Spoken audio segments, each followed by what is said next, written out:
To understand the origins of the Landsknecht, we must first go through the short history of their predecessors and later rivals, the armies of the Helvetic Confederation, basically a coalition of cantons and city-states that later made up the Union of Switzerland. According to historian John Richards, these militiamen of the Alps were adept at skirmishing while also being well trained at the use of pikes, short swords, and maintaining cohesive formations, possibly as a result of small-scale but frequent border conflicts, as opposed to long-drawn total wars. Beyond their martial skills, the young men of the region were further known for their adventurous spirit and even dare-devilry, so much so that groups of such impressionable men formed the Sabannerzug. These bands of Sabannerzug, the banner of the pig or foot, almost functioned as ruffian gangs, but imbued with an effective command structure and proper tactics.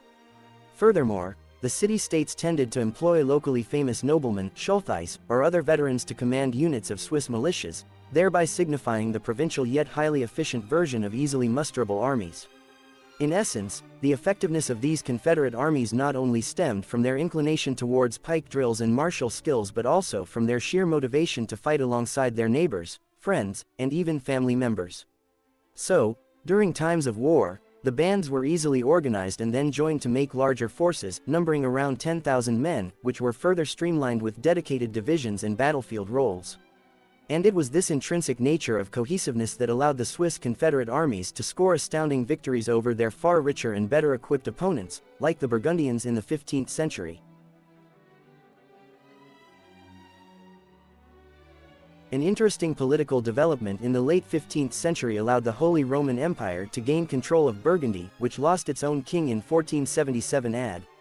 Simply put, it brought forth the empire close to the domains of both the Helvetic Confederation and France, but the heir to the throne, Maximilian I, wisely chose the military influence of the former. In fact, one of his crucial acts as a commander was to defeat an encroaching French force of knights and men at arms with an army of mostly pikemen. Suffice it to say, he was greatly inspired by the effectiveness of the pikemen, namely the famed foot soldiers of the Confederate armies. On the practical side of affairs, the Holy Roman Empire was beset on its eastern flanks by the Ottoman Turks and troubled on its western flanks by France. So as a solution, the realm needed readily available troops who were already motivated and even trained to some degree. Fortunately for the empire, the southern German states with a high population density facilitated the supply of young men who were eager for military action and booty. Moreover, the lingering border clashes already attracted droves of mercenaries from regions ranging from the Rhine, Alsace, Helvetic Confederation, and even Scotland. Maximilian, on ascending the throne in 1486 AD, possibly recruited the first Landsknecht soldiers from these various mercenary pools and German communes. By 1488 AD, many of the Landsknecht, the plural term for Landsknecht, were officially trained, and one unit, known as the Black Guard, was possibly counted as the elite among these foot soldiers. By as early as 1490 AD, the emergent Landsknecht proved their worth in battles by successfully conducting actions and winning encounters against the Hungarian kingdom in neighboring Bohemia.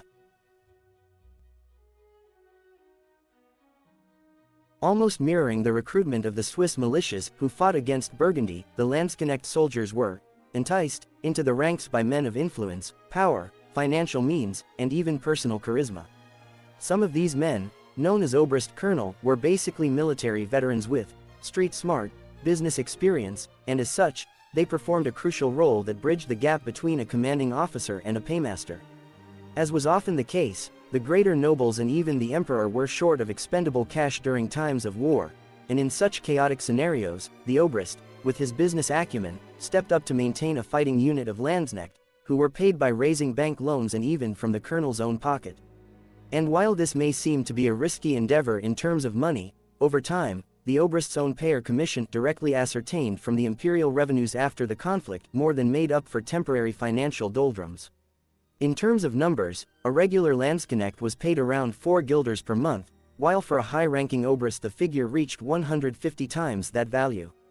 Consequently, the importance of Obrist was rather reflected by his autonomous stature within the army, regarding how he had freedom in recruiting his regiment, usually numbering 3,000–5,000 men, but sometimes even reaching 10,000, and employing the other officers. This, in turn, allowed for an almost privatized military system that could sustain, to some degree, Landsknecht manpower and logistics during times of conflict and delay of imperial payment. These regiments were further divided into the Fonlanes companies, which were headed by the Hauptmann captain, and the command structure was aided by a group of other officers, including the lieutenants and Fonrich ensigns.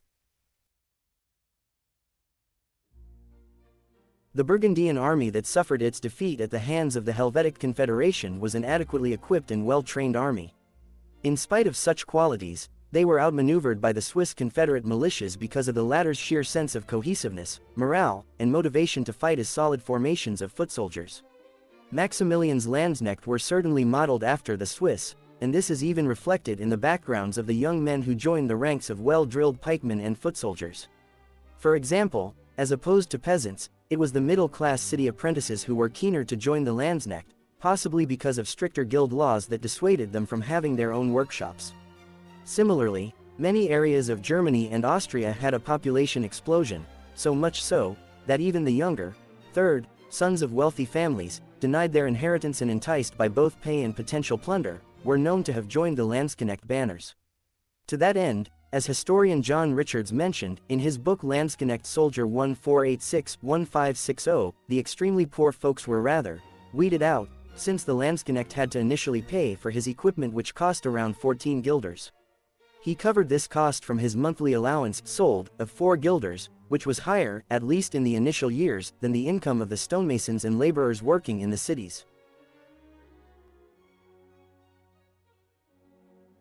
As mentioned in the earlier entry, the ranks of the Landsknecht were mostly formed by the relatively well-off, as opposed to the poorer sections of the society. But economic means alone didn't qualify one for employment, one also had to prove his fitness and social bearing to the recruiting obrist. Furthermore, employment is the keyword here. Simply put, befitting their mercenary status, the Landsknecht soldier was perceived as an employee of the regiment who was provided with his bestalling brief letter of appointment. This document not only highlighted his monthly payment and length of service but also mentioned the terms of the engagement, judicial codes, articles of war, and names of his obrist and other commanding officers, or rather the equivalent of officers, like the field colonel, penny master, and other sergeants. Interestingly enough, the articles of war laid out some guidelines pertaining to the prescribed conduct of the Landsknecht soldier. For example, he was expected to protect the women, children, old people, and church properties, while also expected to pay for his goods in friendly territories.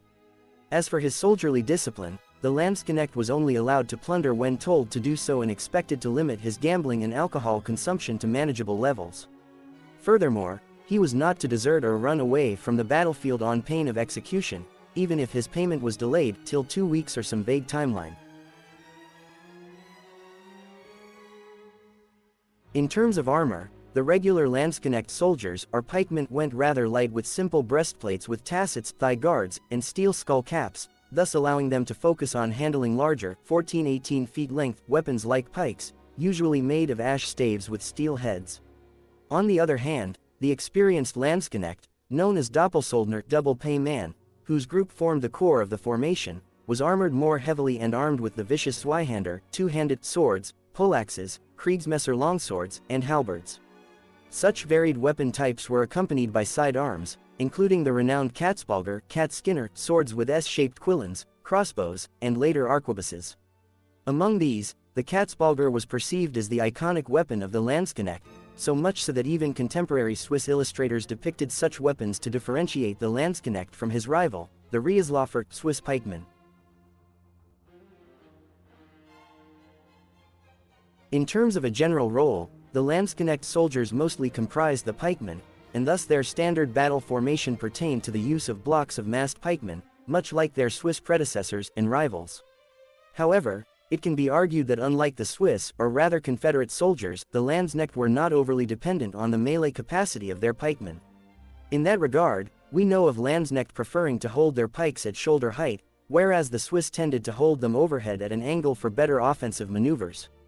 To that end, the massive blocks of Landsknecht pikemen were often accompanied or flanked by dedicated double ranks of halberdiers, swordsmen, and arquebusiers who replaced the earlier crossbowmen, and together such mixed formations were reminiscent of the Igel hedgehog pattern.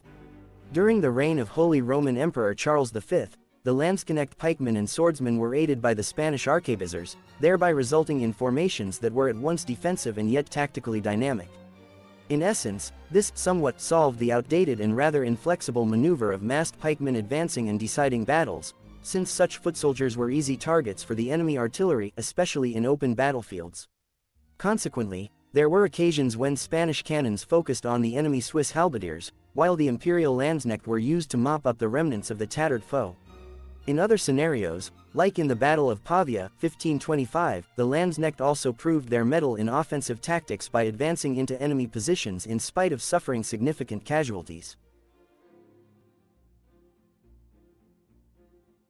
While the Katzbalger cat skinner swords were symbolic items of the Landsknecht regiments, in terms of visual flair, it was always their seemingly garish sense of fashion that stood out in the military scheme of things. In fact, their florid, colorful attires, often bordering on the gaudy, flamboyant caps, and appetite for violence and rambunctious pursuits were perceived as markers that set them apart from other soldiers. However, one could argue that these patterns were part of Landsknecht's persona, so as to prove how his mercenary status and martial prowess made him independent from other military institutions. In terms of influence, historians also agree that their clothing sense was partly inspired by the Swiss mercenaries. But there was a deliberate direction of excess associated with the dressing sense, with slashed doublets, shirts of multifarious hues with puffed sleeves, vibrant hoses sometimes with exposed knees, and prominent codpieces, complemented by feathered beret-type hats and broad flat shoes. Such attires were meant to shock people, thus serving as striking visual indicators that unmistakably identified them as the famed Landsknecht. By virtue of their special, independent, status accorded to them by Emperor Maximilian I, the Landsknecht didn't fall under the jurisdiction of civil laws. However, the Landsknecht was subject to a particular set of guidelines and military laws that underlined the discipline in both their camps and on the battlefield. In theory, such military laws and courts were seen as extensions of the collective will of the Landsknecht regiment, and thus the courtrooms, basically benches set up in open air, were only attended by the Landsknecht themselves in order of their ranks. Interestingly enough, much like in our modern times, both the prosecutor and the defendant were entitled to two counselors. As historian John Richards mentioned, in one of the interesting examples of self-justice, known simply as the pike court, the judgment was made by open voting within the regiment. Usually reserved for serious charges, like bringing disrepute to the regiment, the outcome for the defendant was either acquittal or death, and thus the entire process of voting and carrying out the sentence was completed in a day. Incredibly enough, the voting from the soldiers was made on the basis of 3 separate recommendations, each formulated by groups of Landsknecht who had studied the entire case. And if the defendant was found guilty of his serious charges, he was solemnly ordered to run between 2 formed lines of Landsknecht while asking for their forgiveness. After doing so, he would reach the provost at the end, and the provost would symbolically strike him thrice on his right shoulder. And then he would again have to run between the lines, with the accompaniment of drums and fifes, until his comrades executed him with the tip of their pikes. It should be noted that when the Landsknecht regiments were still in the process of being formed as an answer to conventional armies, by circa late 15th century, the most sought-after mercenary units in Western Europe pertained to the Swiss pikemen, who proudly called themselves Eigenossen Confederates. In fact, many of the early Landsknecht units were trained by instructors from the Helvetic Confederation, while few of such regiments even had members from the distant Swiss cantons. But with the full-fledged emergence of the Landsknecht, there were several units who would openly showcase their distaste for the Reisläufer, Swiss mercenaries. The rivalry between these famed foot soldiers inevitably turned into armed conflict when the Holy Roman Empire went into a war, Swabian War, with the Helvetic Confederation in 1499 AD. The intense battles, especially when pitted against each other where the quarter was neither asked for nor given, resulted in encounters known as Schlechthenkrieg or bad wars. Such conflicts were interspersed with elements of psychological warfare and propaganda, with both sides engaging in insults and slurs against each other that were even distributed by leaflets. Some examples from the Landsknecht side pertain to derogatory terms like Milchsufer, milk boozer, Tschüschnagler, cow cuddler, and Tschüschweiser, cow Swiss. Interestingly enough, over time, the term Schweizer stuck around, thus giving way to the name Schweizerland, land of cowherds, or Switzerland, denoting the lands of the Helvetic Confederacy.